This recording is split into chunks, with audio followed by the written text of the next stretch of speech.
다른 이가 덧니로 나게 됐을 때는 쪼그라질 수도 있는 거예요? 아래턱도? 턱의 성장을 방해할 수도 있고 턱 관절에도 문제가 생길 수 있어요. 덧니가 있다거나 구강 내 악습관이 있다거나 이러면은 꼭 치과 오셔서 확인을 받으셔야 돼요. 안녕하세요, 김 원장입니다. 안녕하세요, 주의사입니다. 오늘은 이제 환자분들이 한 번씩 궁금해하시는 덧니. 덧니가 왜 나는지, 덧니는 어떻게 치료하는지 요거에 대해서 한번 알아보면 좋을 것 같습니다. 덧니 같은 경우는 생기는 이유 자체가 뭐냐, 공간은 작은데 배열해야 될 건 많아. 치아를 배열하기 위해서는 삐뚤삐뚤하게 나올 수밖에 없어요. 입이 작고 구강내가 좁으신 분들한테는 덧니가 좀 생기고, 특히 이제 구강 악습관이 있으신 분들, 엄지손가락을 좀 많이 빤다거나 이러면은 상악이 이렇게 쪼그라들어요. 그래서 여러 가지 이유로 덧니가 생길 수 있지만 궁극적으로는 나올 공간은 없는데 나올 치아는 많으니까 덧니가 생기는 거예요. 덧니 나오는 거 주로 보면 송곳니가 많이 나오잖아요. 걔는 왜 주로 걔가 나오는 거죠? 송곳니가 거의 가장 늦게 나오는 앞니이기 때문입니다. 공간이 없네? 밖으로 나와, 옆으로 나와야겠다, 이렇게 나오는 거죠. 덧니의 문제들이 심미적도 있고 기능적도 있어요. 맞아요. 일단은 심미적으로는 예쁘지 않으니까, 가지런하지 않으니까 문제가 생길 수 있고, 두 번째는 양치가 잘 안 돼요. 치아가 삐뚤삐뚤 하다 보니까 칫솔이 어디는 닦이고 어디는 안 닦이고 이렇게 된단 말이에요. 마지막으로는 교합에 문제가 생길 수 있어요. 아랫니가 윗니를 덮고 뭐 이런 식으로 되는 경우가 있어요. 이렇게 돼버리면은 윗턱이 자라야 되는데 아래에 갇혀서 못 자라는 경우도 있어요. 여러 가지 문제가 생길 수 있는 게 덧니예요. 그러면 송곳니 말고 다른 이가 덧니로 나게 됐을 때는 아래 이가 이렇게 쪼그라질 수도 있는 거예요? 아래턱도? 아래턱도 더 못 자라는 경우도 있어요. 어디에 걸리거나 하는 치아들이 생긴다, 턱의 성장을 방해할 수도 있고, 입을 벌리거나 닫을 때 하는 턱 관절에도 문제가 생길 수 있어요. 여러 가지 문제가 있을 수 있기 때문에 덧니가 있다거나 구강 내 악습관이 있다거나 이러면은 꼭 치과 오셔서 확인을 받으셔야 돼요. 저희 그 환자분 중에 덧니가 있으신 분들 몇 분 이제 케이스를 좀 찾아봤는데, 첫 번째 분은 덧니가 바깥쪽 덧니가 아니라 입천장 쪽으로 덧니가 난 거예요. 그러다 보니까 치아 배열이 제대로 돼 있는 것 같은데 이 하나가 입천장 쪽으로 ปุ๊ 나와 있는 그런 모양이거든요. 이런 분들 같은 경우에는 구강 위생 관리 때문에서라도 치료를 좀 받으시는 걸 추천드립니다. 이 분도 이제 아래쪽인데 작은 어금니가 좀 삐뚤삐뚤하게 났어요. 아래 앞궁이 좁다 보니까 치아는 개수는 정상인데 배열될 공간이 없다 보니까 삐뚤삐뚤 나는 거거든요. 그래서 이 분도 덧니들이 볼 쪽으로 튀어나온다거나 이렇게 생겼는데 교정으로 치료를 하시겠다 하면은 발치 교정을 해야 된다거나 이렇게 할 수가 있습니다. 이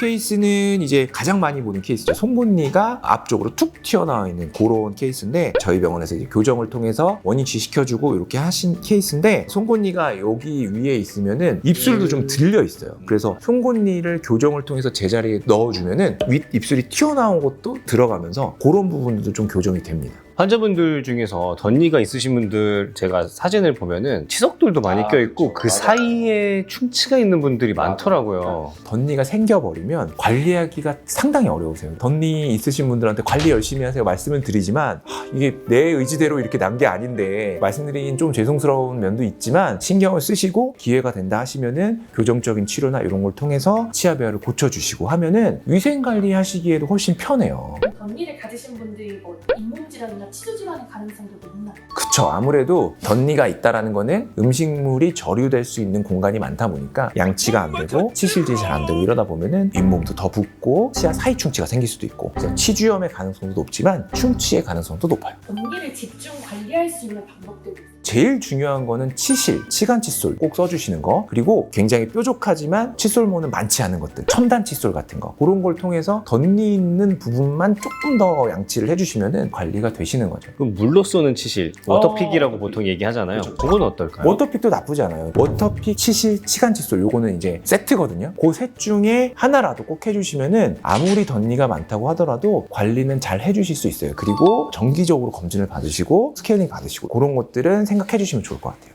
치아가 삐뚤 상태에서 치간 칫솔을 쓰거나 이러면 잇몸이 좀 패이거나 잇몸에 상처 나시는 분들도 많으시고 피 많이 난다 이런 분들도 많이 계시는데, 그렇다고 해서 안 해야 되느냐? 그런 건 아니에요. 무조건 해주셔야 되고, 너무 공간이 좁거나 하신 분들은 아주 작은 거 SSS 이렇게 쓰시면은 도움이 되실 거고, 처음에 피가 나거나 잇몸에 상처 나거나 그럴 수 있는데 치실이나 치간 칫솔을 자주자주 사용해 주시다 보면은 잇몸도 좀 더 단단해져요. 처음에 났던 피나 상처도 거의 안 나요. 그러니까 꼭 사용해 주셔야 돼요. 덧니를 치료하기 위해서는 가장 좋은 거는 이제 교정적인 진료를 추천드려요. 치아 배열을 먼저 검사를 하고 발치해야 될 치아가 있다. 보통 발치 교정하는 경우가 많거든요. 어린 경우에는 유천장을 좀 찢어가지고 공간을 만들어줄 수도 있고 하니까 교정적으로 진단을 좀 받아보셔가지고 치료하시는 걸 추천드리고, 덧니 중에 이제 마일드한 케이스들 이런 것들은 보철적인 치료도 가능은 하세요. 라미네이트나 크라운 이런 거는 가까운 치과 가셔가지고 치과 의사가 상담을 꼭 받아보시고 결정하시는 게 가장 좋습니다.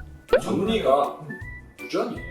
덧니가 유전이에요. 악궁이 작다 보니까 덧니가 생기는 거거든요. 악궁 자체가 유전입니다. 다만 어렸을 때부터 입이 작아서 구강을 확장시켜주는 장치를 쓰기도 해요. 아니면 아래 턱도 어렸을 때는 이 심피시스라고 하는데 이 양쪽 턱이 여기 붙거든요. 어렸을 때는 이걸 찢을 수 있어요. 그런 걸 미리미리 하는 경우도 있어요. 혼자 고민하시지 마시고 3개월, 6개월마다 오시면서 치과 가는 걸 두려워하지 마시고 어려워하지 마시고 자주 6개월, 3개월마다 오시는 게 제일 좋을 것 같습니다. 그렇죠. 자, 오늘은 덧니 알아봤는데 덧니 때문에 고민을 많이 하시는 것 같아요. 덧니는 아무래도 위생 관리하는데도 좀 문제가 있고 턱의 성장이나 턱 관절에도 안 좋은 영향을 끼칠 수 있어요. 꼭 치과 오셔가지고 상담을 좀 받아보시고 적당한 진료를 받으시고 좀 더 건강한 구강 관리를 하시면 도움이 되실 것 같아요. 오늘 여기까지 하죠. 안녕.